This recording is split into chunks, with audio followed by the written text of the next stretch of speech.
पालक मंत्री गणेश नाइक का वसई में प्रेस कॉन्फ्रेंस। स्टेट बजट के अलग अलग प्रोविजन के बारे में दी गई जानकारी। नमस्कार, मैं हूं अनीता पांडे और आप देख रहे हैं पब्लिक की आवाज न्यूज। पालघर के पालक मंत्री गणेश नाइक ने महाराष्ट्र स्टेट बजट 2026 के बारे में वसई में एक प्रेस कॉन्फ्रेंस की। इस प्रेस वार्ता में स्टेट बजट के अलग अलग प्रोविजन के बारे में डिटेल में जानकारी दी गई। इस मौके पर बोलते हुए पालक मंत्री गणेश नाइक ने कहा कि एडमिनिस्ट्रेशन लोगों की शिकायतों और समस्याओं को प्राथमिकता देने और उन्हें जल्द से जल्द हल करने के लिए वचनबद्ध है। उन्होंने यह भी बताया कि पत्रकार समाज में हो रहे अन्याय को लोगों के सामने लाने का एक अहम जरिया है। उन्होंने पत्रकारों से अपील की, मैं एक काम करने वाला व्यक्ति हूं, अगर कहीं भी अन्याय हो रहा है या लोगों को किसी प्रकार की कोई परेशानी हो रही है तो कृपया सीधे मुझसे संपर्क करें। जिसके लिए उन्होंने पत्रकारों को अपने दोनों पीए यानी कि पर्सनल असिस्टेंट के व्हाट्सएप संपर्क नंबर भी दिए हैं और भरोसा जताया है कि संबंधित मामलों पर तुरंत एक्शन लिया जाएगा। आइए देखते हैं इस प्रेस वार्ता में पत्रकारों से बातचीत के दौरान पालक मंत्री गणेश नाइक ने क्या कुछ कहा। खात्याला पैसे मिळतात। साधारणपणे ह्या एखाद्या वर्षामध्ये भरती करण्याच्या माध्यमातून सुद्धा 6,000 कोटी रुपये वन खात्याला मिळणार आहे। जनरल बजेट मध्ये साधारणपणे 2,750 कोटी रुपये आहेत, म्हणजे साधारण 6-12 12 आणि 2 14 म्हणजे 14,750 कोटी रुपये हे वन खात्याच्या अखेरीत येणार। आता याच्यामध्ये माझी स्पष्ट भूमिका आहे की आजकाल या महानगरपालिकेमध्ये सुद्धा ठोक पगार, रोख पगार, कंत्राटी कामगार, परंतु त्यांचं basic DA allowances, provident fund, gratuity याचा पत्ता असतो। कधी कधी 15-15 वर्ष लोक ठोक पगार, रोख पगार, त्याचं जीवन कसं असणार। आणि म्हणून या खात्याचा मंत्री म्हणून मी स्पष्ट माझा इरादा व्यक्त करतो की यापुढे या खात्यामध्ये कुठलाही माणूस basic DA allowances, provident fund, gratuity याच्यापेक्षा दूर राहणार नाही। याकरता हे या पहिल्या वर्षामध्ये मिळणारे 14,000 सुमारे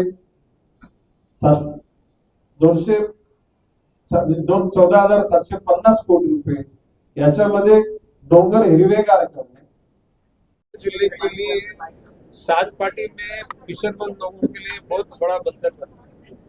वन विभाग के माध्यम से वाड़वन बंदर से करीबन 20 किलोमीटर पे 1,000 एकड़ जमीन में फर्नीचर मॉल बना। अभी जो सागरी, नागरी और डोंगरी विभाग है, वो विभाग में पूरी यंत्रणा पानी पुरवठा जल जीवन मिशन पूरा करने के लिए हम लोगों ने ठान लिया है और जहाँ कमियां है वो कमियां पूरी की जाएगी। और अभी जो मार्च अप्रैल मई में जो पानी की कठिन परिस्थिति होती है, सावरा जी को और हमारे वाके बोए है, यहाँ पे अभी हमारे बिलास्तरे है, उसके बाद में राजेंद्र गावित है, वहाँ पे तलासरी में भले वो पार्टी अलग है लेकिन वो जनता तो हमारी है, तो उनके लिए पानी का बंदोबस्त करने के लिए सूचित किया गया और पानी मिले। वसई विरार को क्या मिलेगा? वसई विरार को अभी मैंने बोला कि मैंग्रोव पार्क मिलेगा। वसई विरार के रहने वाले हर धर्म, जात, पंथ, वर्ण वर्ग के लोगों को उनके समाज के लिए जगह देने के लिए जल्दी हम लोग मीटिंग लगाने वाले और वहाँ पे भवन का निर्माण हो जाएगा, लोग शांति से रहेंगे। सर, आपण मँग्रोव पार्क बनवायला जात आहात, आणि त्याचं बजेट काय असतं? कसलं मँग्रोव पार्क मँग्रोव पार्क साधारणपणे 4-5 कोटी रुपयाचं बनते, कारण त्याच्यामध्ये झाडं तर नॅचरली असतात। त्या ठिकाणी एलिव्हेटेड अशी पाथ बनवणे, वरच्या ठिकाणी लोकांना वर जाऊन निरीक्षण करण्याची भूमिका राहील अशा प्रकारचं, परंतु लोकांना नयनरम्य वाटेल, लोकांना आनंद वाटेल अशा प्रकारचं वातावरण होईल। आता त्याच्यात 4 कोटीच्या ऐवजी 5 कोटी, आम्ही मंत्री मीच आहे, त्यामुळे प्रॉब्लेम नाही। सर, एकीकडे तुम्ही मँग्रोव पार्क बनवायला जातात, मात्र जे नैसर्गिक मँग्रोव उभे होते तेच कुठेतरी भूमाफी आणि जमीनदोस्त केलेले आहेत। मी मगाशी आपल्याला माझ्या दोन्ही पीए लोकांचा नंबर दिलेला आहे, ज्या ठिकाणी मँग्रोवचा नाश होतोय त्या ठिकाणी फोटो सहित तुम्ही मला पाठवा। त्या ठिकाणी लगेचच्या लगेच आमचे अधिकारी जातील, ते सर्वेक्षण करतील, ज्या लोकांनी चुकीचं काम केले त्या लोकांना त्या ठिकाणी पनिश करण्याकरता त्यांच्या विरुद्ध तक्रार।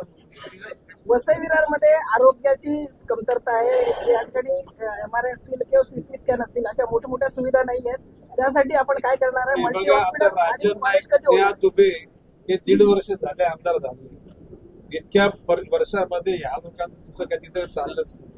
आता यावेळेला खासदार, दोन्ही आमदार आणि विरोधी पक्ष नेता स्ट्रॉंग आहेत. या ठिकाणी ज्या गरजेच्या गोष्टी त्या करून घेतल्या. नाही बघा, ज्या वेळेला निवडणुका असतात त्यावेळेला राजकारण, निवडणुका झाल्यानंतर राजकारण हे धर्म, जात, पंथ, वर्ण, भाषेच्या व्यतिरिक्त जाऊन जे चांगलं काम करतील त्या लोकांना घेऊन काम करायचं आणि ते आम्ही सगळे करणार.